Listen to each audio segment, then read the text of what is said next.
ನಮಸ್ಕಾರ ವೀಕ್ಷಕರೇ, ನೀವು ನೋಡ್ತಾ ಇದ್ದೀರಿ ಭಾರತ್ ಒನ್ ಕೊಪ್ಪಳ ನ್ಯೂಸ್. ನಾನು ಮಂಜುನಾಥ್ ತೋಟಗೇರ್. ಪ್ರಪಂಚದಲ್ಲಿ ಯಾವ ಒಬ್ಬ ಮಹಾರಾಜರ ಸಮಾಧಿಯನ್ನ ನೋಡಲು ಜನ ಅಷ್ಟೊಂದು ಆಸಕ್ತಿ ತೋರಿಸಿ ಹೋಗಲ್ಲ ಅನ್ಕೊಂಡಿದ್ದೇನೆ. ಆದರೆ ಡಾಕ್ಟರ್ ಬಾಬಾ ಸಾಹೇಬ್ ಅಂಬೇಡ್ಕರ್ ಅವರ ಸಮಾಧಿಯ ದರ್ಶನಕ್ಕಾಗಿ ಪ್ರತಿ ವರ್ಷ ಕೋಟ್ಯಾಂತರ ಜನ ಇವತ್ತಿನ ದಿನ ಅಂದ್ರೆ ಡಿಸೆಂಬರ್ 6ರಂದು ಮುಂಬೈನ ದಾದರ್ನ ಚೈತ್ಯ ಭೂಮಿಗೆ ವಿಶ್ವದ ಮೂಲೆ ಮೂಲೆಗಳಿಂದ ಆಗಮಿಸ್ತಾ ಇದ್ದಾರೆ. ನೋಡಿ, ಅವರ ಅನುಯಾಯಿಗಳು, ಅವ್ರನ್ನ ಪ್ರೀತಿಸೋರು, ಅವ್ರನ್ನ ಪೂಜಿಸಕ್ಕಂಥವ್ರು ಎಷ್ಟೊಂದು ಜನ ಇದ್ದಾರೆ. ಭಾರತ ಕಂಡಂತಹ ಅತಿ ದೊಡ್ಡ ನಾಯಕ, ಕ್ಷಮಿಸಿ, ಜಗತ್ತೇ ಕಂಡಿರ್ತಕ್ಕಂಥ ಅತಿ ದೊಡ್ಡ ನಾಯಕ ಡಾಕ್ಟರ್ ಬಾಬಾ ಸಾಹೇಬ್ ಅಂಬೇಡ್ಕರ್ ಅವರ 68ನೇ ಪರಿನಿಬ್ಬಾಣ ದಿನ ಇದು. ಇವತ್ತಿಗೂ ಪ್ರತಿ ವರ್ಷ ಬಾಬಾ ಸಾಹೇಬ್ ಅವರ ಕೋಟ್ಯಾಂತರ ಅನುಯಾಯಿಗಳು ಅವರ ಸಮಾಧಿ ದರ್ಶನ ಮಾಡ್ತಾ ಇದ್ದಾರೆ. ಇವತ್ತಿಗೂ ಬಾಬಾ ಸಾಹೇಬ್ ಅವರ ವಿಚಾರಗಳು ಜೀವಂತ ಇದೆ.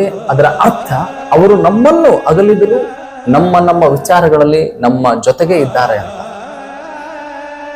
ಅವರು ಬದುಕಿರುವ ತನಕವೂ ಆಗಿನ ಕಾಲದ ನಮ್ಮ ದೇಶದ ಪಟ್ಟಬದ್ಧ ಹಿತಾಸಕ್ತಿಗಳು ಅವರನ್ನ ನೆಮ್ಮದಿಯಿಂದ ಇರಲು ಬಿಡಲೇ ಇಲ್ಲ. 1932ರಲ್ಲಿ ಲಂಡನ್ ನಲ್ಲಿ ನಡೆಯುತ್ತಿದ್ದ ದುಂಡು ಮೇಜಿನ ಸಭೆಗೆ ಬಾಬಾ ಸಾಹೇಬ್ ಅವರು ಹೋದಂತ ಸಂದರ್ಭ ಅವರಿಗೆ ಒಂದು ಹಠಾತ್ ವಿಚಾರ ಗೊತ್ತಾಗುತ್ತೆ.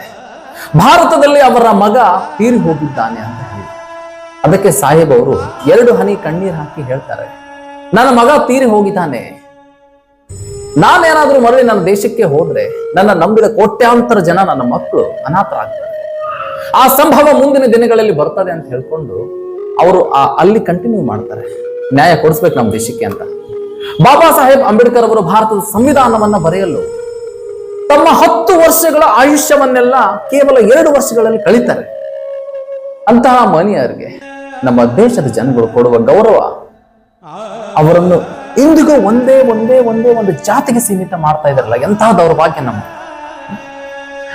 ನಾನು ಇವತ್ತು ಪತ್ರಿಕಾ ರಂಗದಲ್ಲಿ ಸ್ಟೈಲ್ ಆಗಿ ನಿಮ್ಮ ಮುಂದೆ ಕುತ್ಕೊಂಡು ಮಾತಾಡ್ತಾ ಇದ್ದೀನಿ ಅಂತಂದ್ರೆ ಅದಕ್ಕೆ ಕಾರಣ ಡಾಕ್ಟರ್ ಬಾಬಾ ಸಾಹೇಬ್ ಅಂಬೇಡ್ಕರ್ ಅವರು ಕೊಟ್ಟಂತಕ್ಕಂಥ ಸಂವಿಧಾನ. ಮೂಕನಾಯಕ ಪತ್ರಿಕೆ ಅವತ್ತಿನ ದಿನ ದಮನಿತರ ಧ್ವನಿಯಾಗಿತ್ತು ಅನ್ನೋದು ತಮ್ಗೆಲ್ಲರಿಗೂ ಗೊತ್ತೇ ಇದೆ. ಅಂಬೇಡ್ಕರ್ ಜಿ ಅವರು ಇಲ್ಲದಿದ್ರೆ ನಾವೆಲ್ಲ ಇವತ್ತು ಯಾರ ಮನೆ ಸಗಣಿ ಬಳಿತಾ ಇದ್ವೋ, ಕಸ ಗುಡಿಸ್ತಾ ಇದ್ವು. ಅದರಂತೆ ನಮ್ಮ ಕೊಪ್ಪಳ ಜಿಲ್ಲೆಯಿಂದ 100 ಜನ ಈ ವರ್ಷ ಅಂಬೇಡ್ಕರ್ ಅವರ ಸಮಾಧಿ ದರ್ಶನ ಪಡೆಯಲು ಹೋಗಿದ್ದಾರೆ. ಚಿತ್ರದಲ್ಲಿ ಕಾಣ್ತಾ ಇದ್ದಾರೆ ದೃಶ್ಯಾವಳಿಗಳು. ಎಷ್ಟೊಂದು ಅಭಿಮಾನಿಗಳು, ಅನುಯಾಯಿಗಳಿದ್ದಾರೆ. ಭಾರತ ಕಂಡ ಧೀಮಂತ ನಾಯಕನಿಗೆ ನಮ್ಮ Bharat one Koppal news channel ಶತಕೋಟಿ ನಮನಗಳನ್ನು ಅರ್ಪಿಸುತ್ತೇವೆ. ಜೈ ಭೀಮ್.